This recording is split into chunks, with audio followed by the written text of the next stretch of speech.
Yo, welcome to Fast Forward Mindset Motivational Podcast. I'm your host, Coach James.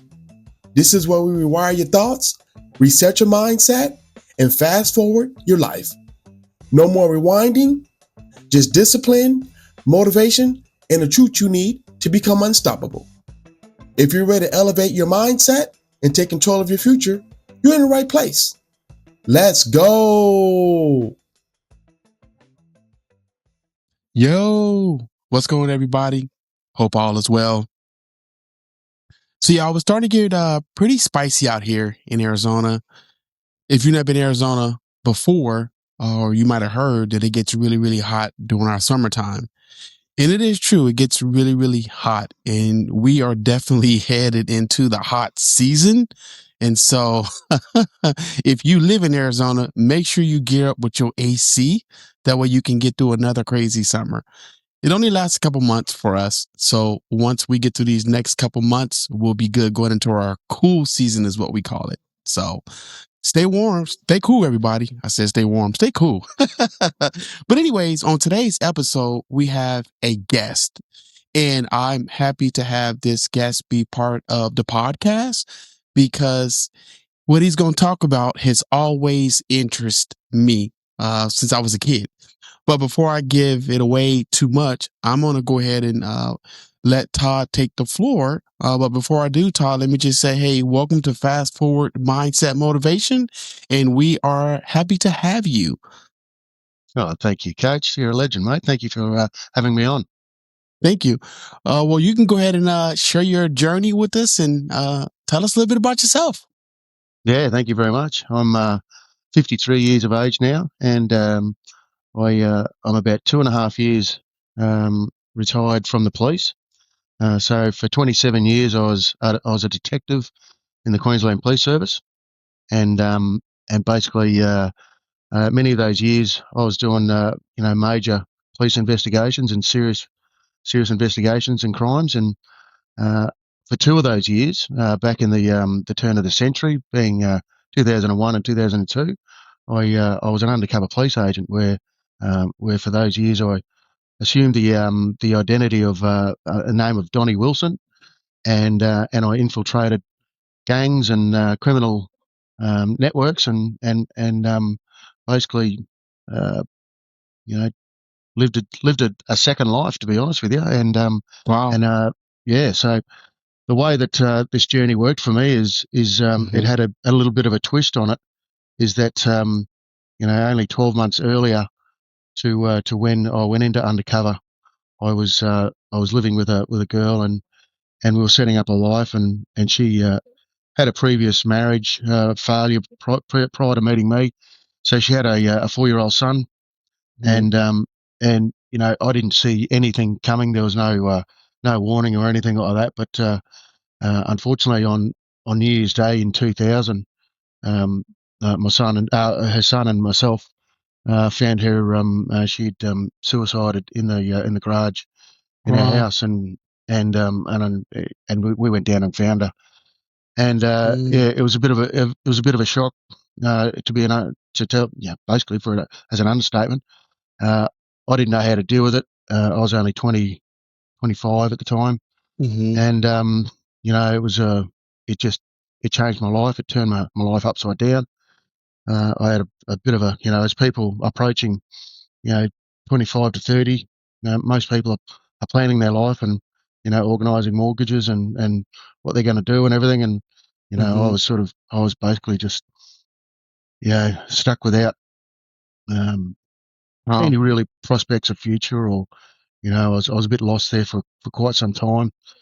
So in my wisdom at the time, I decided that I would go undercover to try and lose myself and try and just try and find who I was and all that sort of stuff again. But one thing, as I've known over the years, is that I obviously had a lot of PTSD from a lot of things that I saw and experienced, and it came back to sort of bite me on the arse. Many years later, I decided to write a book about it, and what I sort of uncovered was, that what I was doing back then was was like I was on a death wish. I was basically, I was trying, I was behaving in a way and doing certain things that, you know, probably meant that I didn't want to be on the earth. And I was really trying, letting the crooks do the job for me. But all that seemed to happen to me is, I kept on getting the next crook bigger and the next crook bigger than that. And, I was getting all these pats on the back, and I really didn't want that. Mhm. All I wanted to do was, be with my ex-girlfriend.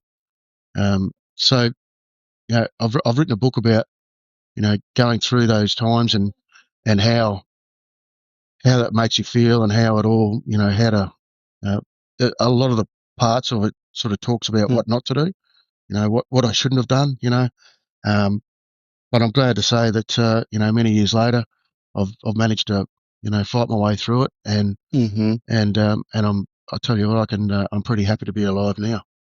Wow, that's definitely a story. So, what inspired you to write the book? I mean, I think I know the answer to that, but what was your main inspiration for writing the book? Initially, I just wanted to write an undercover book, because Mhm. I'd read a few other books, from other undercover cops, and I Okay. thought, no, I've got a bit of a story here too. Mhm. Mine, mine are very similar to these ones, and I thought, no, this will be a bit of fun. And it wasn't until I sort of, I'd seen psychologists over the years, trying to deal with my ex-girlfriend's death, Mhm. and one of them said, write everything down what happened that day, from your Mhm. memory. And I did that, and I sort of folded it up and put it in my drawer next to my bed, and sort of it was just gathered on the dust really. And it was Mhm. just a bit of a light bulb moment. I went, you know what? I wonder if I'll be able to put that in there somewhere, because I thought, oh, saves me having to write a chapter, really, doesn't it? Um, and and what wasn't until I sort of realised, hang on, Mhm. and I was talking to my family and cousins and all that sort of stuff, and I sort of, up until recently, I sort of didn't connect Mhm. the two together, because I just didn't even think about them. Yeah. And you know, I sort of said to my cousin, I said, yeah, Donnie was in a bit of a death wish back then, wasn't he? And he sort of looked at me and said, "Are you serious, mate? Are you just saying this now?" We all knew that. We knew you're a bloody train wreck, mate. You were just, and you couldn't be told. You couldn't be, Yeah. no, we were all worried about you.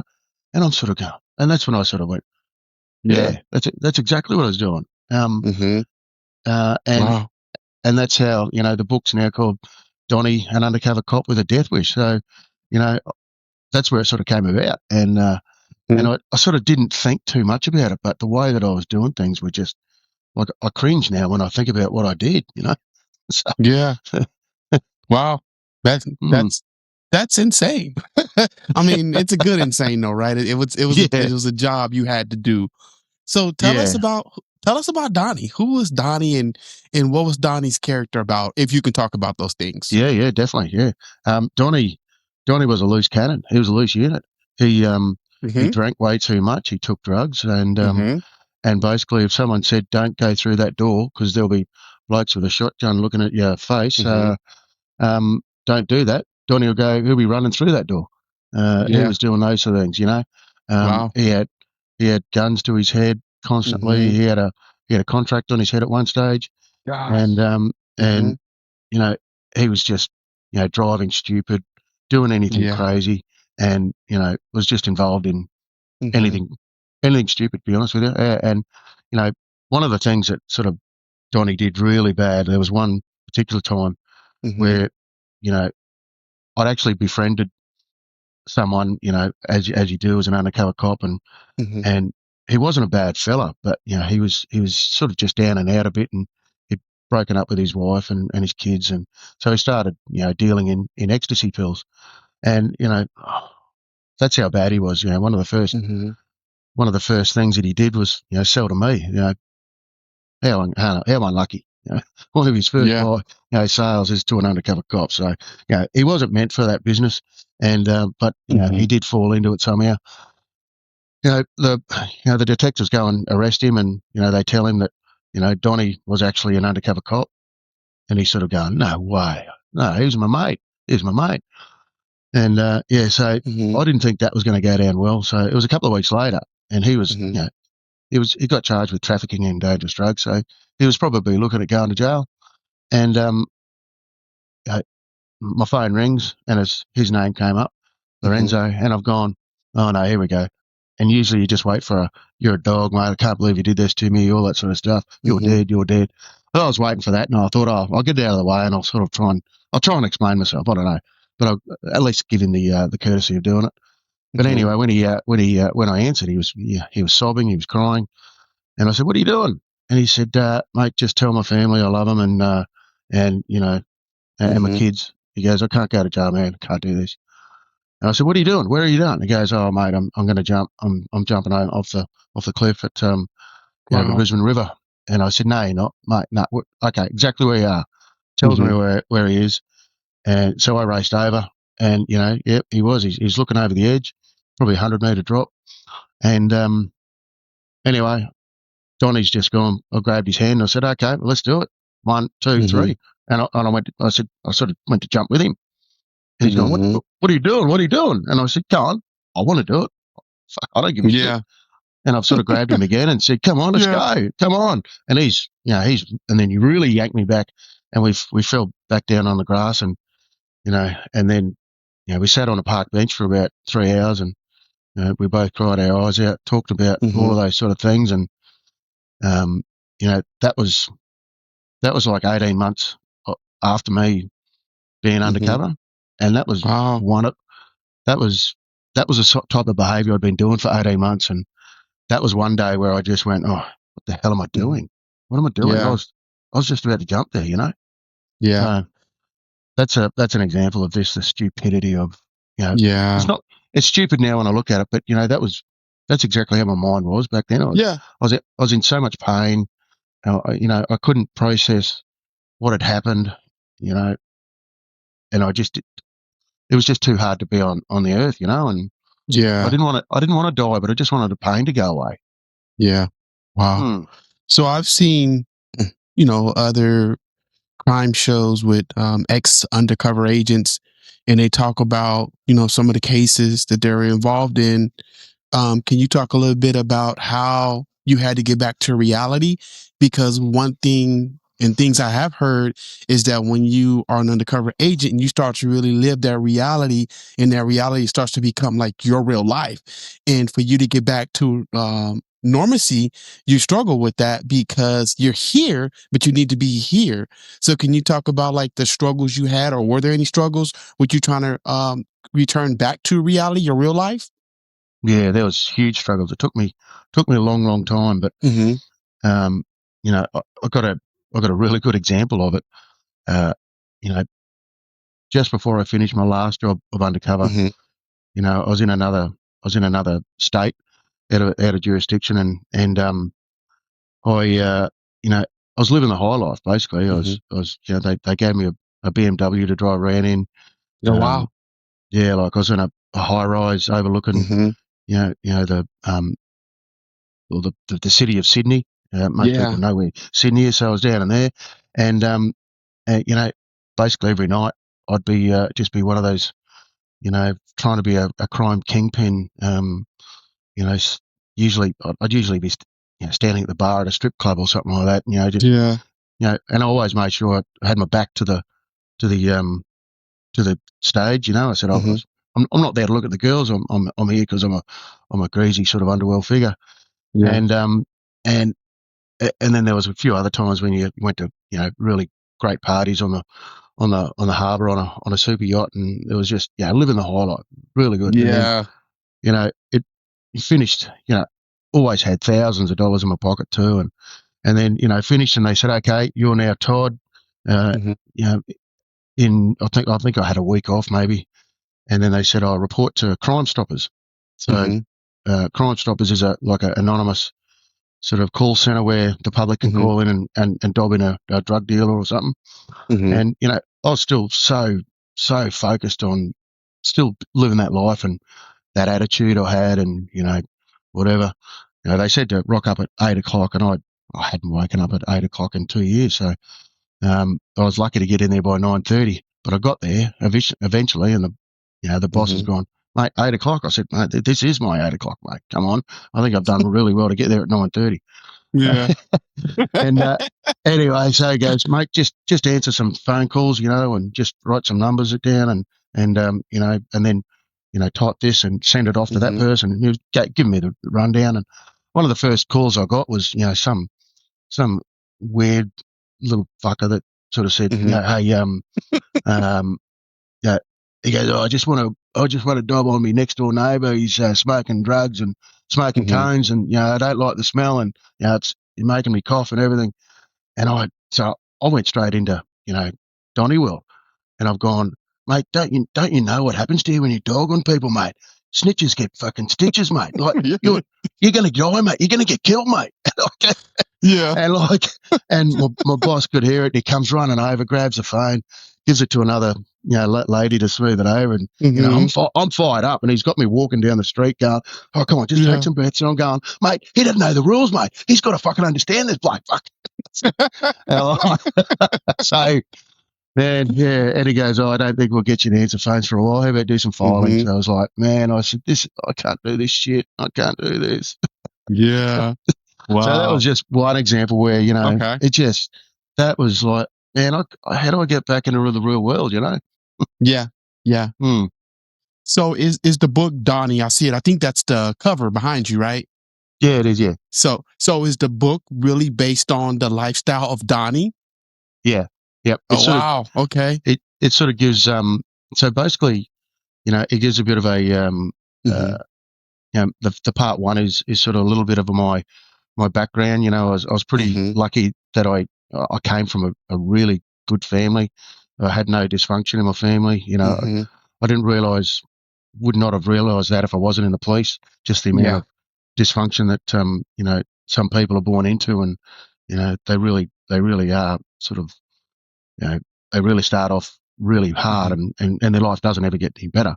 So I was pretty lucky with that, and had no childhood trauma, nothing like that.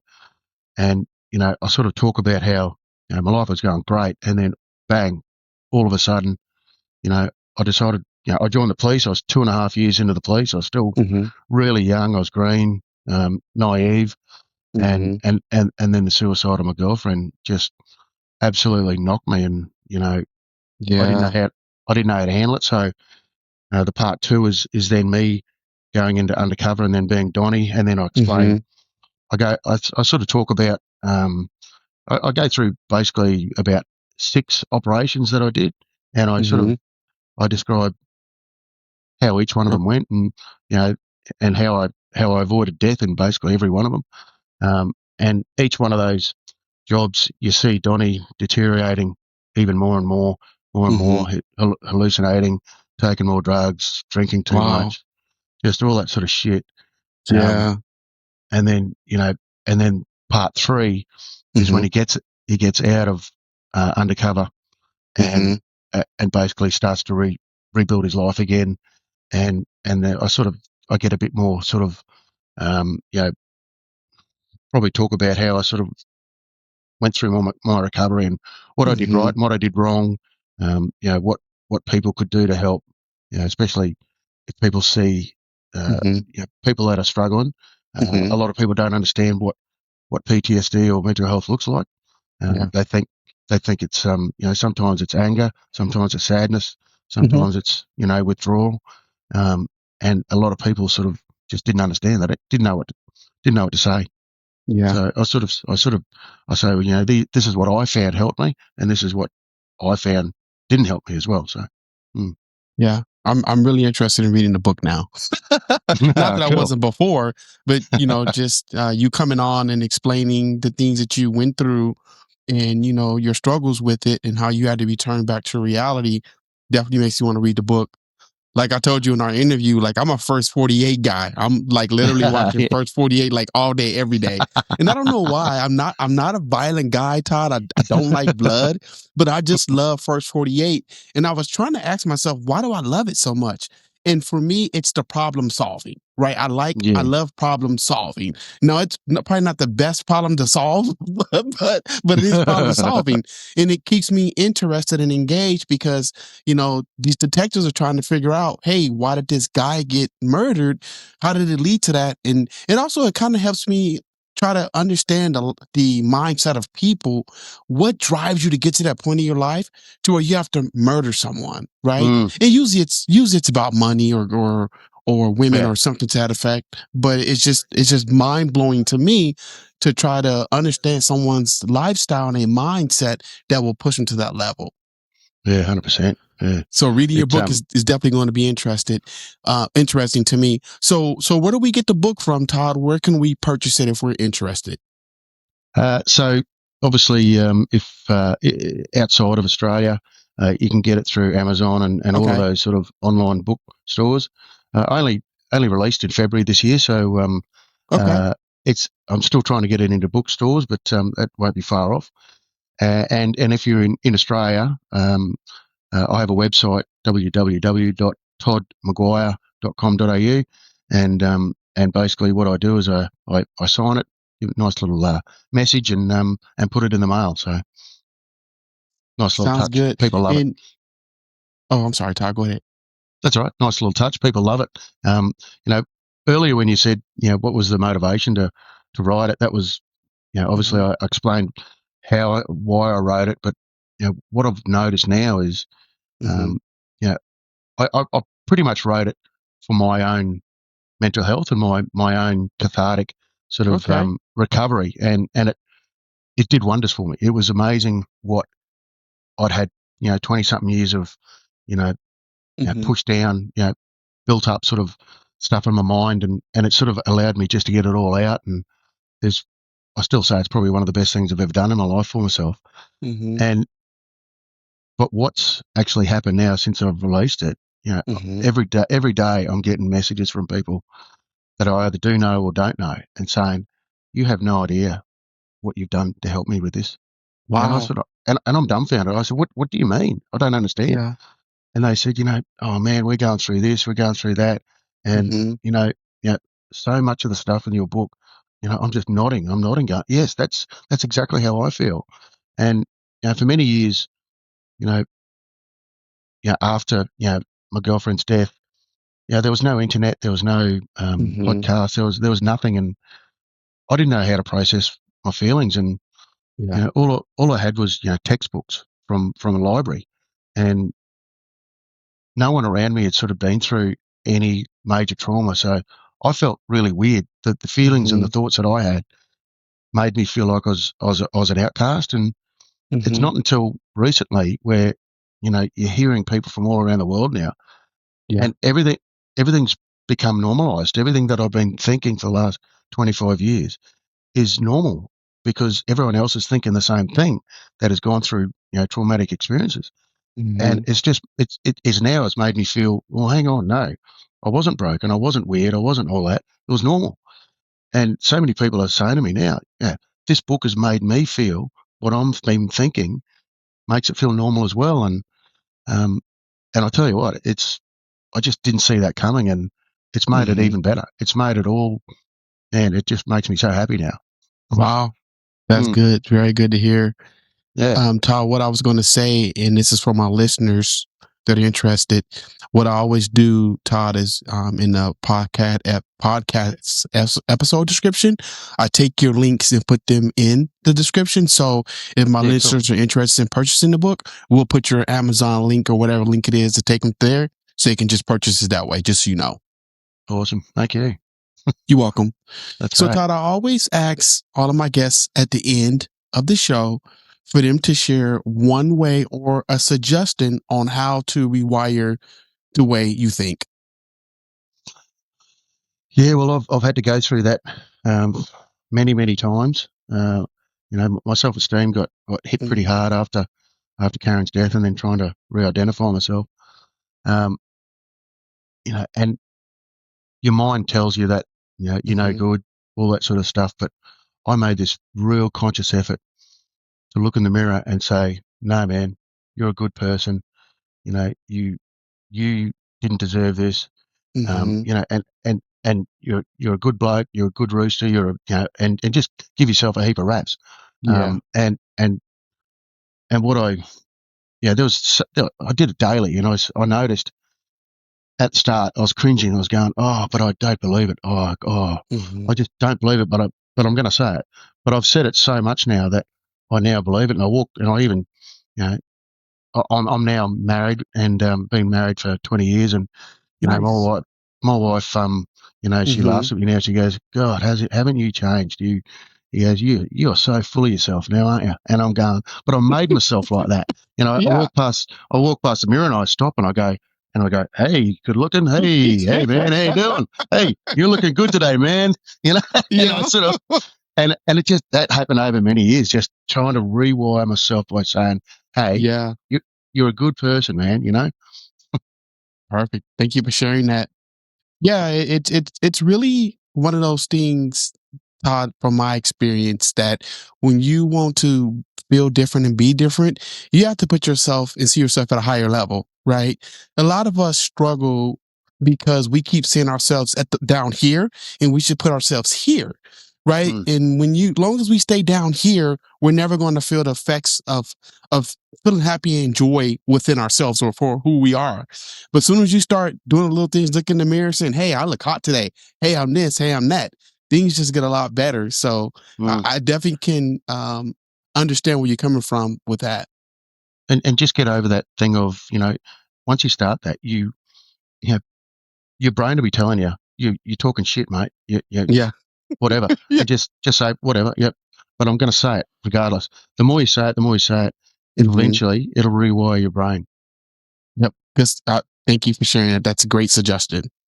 Mm. Well, Todd, do you have anything else to share before we close out? No, not really. Is that, you know, my story is basically, you know, it's not well, it's not unique really. It probably Hmm. is a little bit, but what it is the underlying message in the book is that everyone will go through hard times in their life. That's what life's about. Um, Hmm. you know, it's about being resilient. It's about finding a way to climb back and get back, because, you know, you will have the shit times. Hmm. Don't take the easy way out. You know, sometimes, you know, sitting in the storm is really good for you, because when you come out of it, it makes you grow so much better, and enjoy the pain, because Hmm. what you have on the other side of it is, it makes you so much stronger. Agreed, 100%. Well, Todd, on behalf of myself and Fast Forward Mindset Motivation, thank you for being part of the show. Yeah, thank you, mate. I enjoyed talking about this now, because I didn't for many years. That's good. If you are struggling today with thoughts of suicide, thoughts of hurting yourself, please don't hesitate to call the suicide prevention hotline number at 988. Hey, I'm not hard to find. I'm on IG all day, every day. It's James Watkins at 40 and Fit Life Coach. Don't forget to hit the follow button. With the follow button, you'll never miss a moment to rewire the way you think. And as I always say, practice daily mindset rehabilitation. And if your mindset isn't making you money, it's costing you way too much. Thank y'all for listening. Have a great day. Peace. Thank y'all for listening to today's episode. And remember, don't rewind your life, fast forward it. Until next time, keep moving forward. Hey y'all, I'm Coach James. Let me help rewire the way you think. All right, y'all. Peace.